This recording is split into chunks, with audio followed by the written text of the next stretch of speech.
Le napalm, la guillotine, la mitraillette, tout quoi, je veux dire, le supplice chinois, la noyade, l'étranglement, l'étouffement, à l'espèce de crétin, d'imbécile, de niais, de je sais pas ce que c'est, qui a fait la couverture de ce bouquin.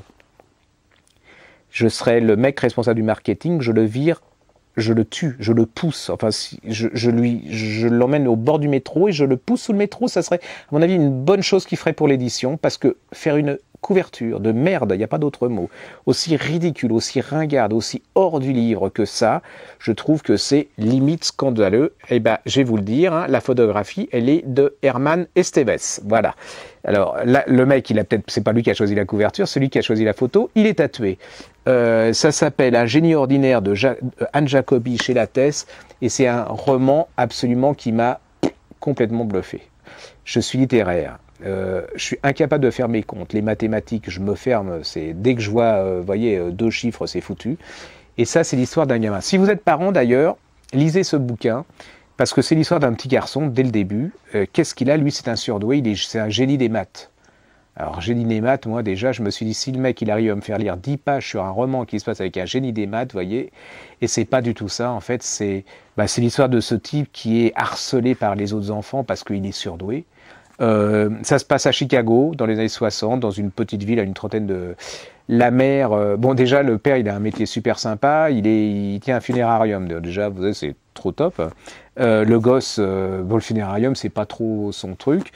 Sa mère elle n'a qu'une ambition, c'est que son fils réussisse dans les études, c'est-à-dire qu'elle va le pousser un maximum, elle va être odieuse avec lui pour ainsi dire, tout en croyant vouloir faire son bonheur, mais en fait elle vit sa vie à travers ce gamin. C'est l'histoire de ce gamin, alors vous allez le voir avec les autres gosses dans l'école primaire et tout, le lycée où ils vont... Bon, c'est pas dramatique, mais on sent le quotidien, quoi. C'est très touchant, c'est très drôle aussi parce que ce type est absolument surdoué. Il a un truc qui le fascine. Il se dit il faut que j'aille à l'université. À l'université, il va être énorme. C'est-à-dire c'est quelqu'un qui va être, mais c'est même pas, c'est un génie des mathématiques. Et le truc du livre, c'est qu'à la veille de recevoir son diplôme, c'est-à-dire il sera le plus jeune diplômé de tous les temps de son université à Chicago, il va se tirer. Vous savez pas pourquoi. Et le bouquin, le suspense de ce livre, c'est jusqu'au bout, vous demandez pourquoi il se tire de ce... Parce qu'il va devenir célèbre, hein, il est plus fort que tous les plus grands matheux. Est-ce qu'il va y revenir? Est-ce qu'il ne va pas y revenir? Il va retourner chez ses parents, au grand désespoir de sa mère, avec pour une fois le portrait d'un père qui est plutôt chaleureux, alors que d'habitude c'est la mère qui est chaleureuse et le père qui est odieux.